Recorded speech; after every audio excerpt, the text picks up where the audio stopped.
আমার পডকাস্ট শুরুর অনেক আগে আমি তোমার পডকাস্ট দেখেছি। এবার তুমি বললে কোথায় দেখেছো, রাইট? আমি জানতাম কোভিডের সময়, ও হ্যাঁ হ্যাঁ হ্যাঁ, লকডাউনে তুমি একটা ঠিক ঠিক ডিজিটাল বাড়ি থেকে পডকাস্ট আর কি। পডকাস্ট হতো। এবং আমার সব থেকে ইন্টারেস্টিং লেগেছিল দেবাংশুর সাথে একটা পডকাস্ট। এবার এই প্ল্যানটা তোমরা কিভাবে করেছিলে? এটা মানে আমি হঠাৎ করি এবং বাড়ি থেকে সেটা প্ল্যান করলাম, তখন এইসব গুগল মিট, স্ট্রিমিয়ার্ড এইগুলো জানতে পারছি আর এক্স্যাক্টলি, এগুলো তো জানতাম না আগে খুব একটা, এগুলো তো কোভিড আমাদের চেনালো। তো সেইটা থেকে লাইভ করা যায়, এইসব করা যায়। আমি দেখলাম নিজেই ঠিক আছে, আমার ডেস্কটপটা অন করি, ল্যাপটপটা অন করি, ফোনটা অন করি, 3টে দিয়ে হয়ে যাবে। হ্যাঁ, আর তো কিছু লাগবে না, এই তো লাগবে। তো চলো, তো করা শুরু করলাম।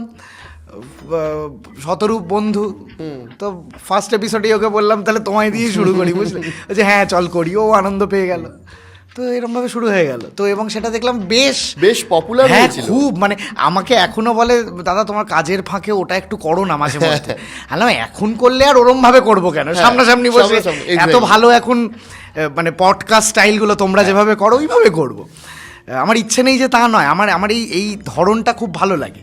কারণ মানে আমার মনে হয় যে এটা মানে এই কথা বলতে ভালোবাসি, বেশি কথা বলি।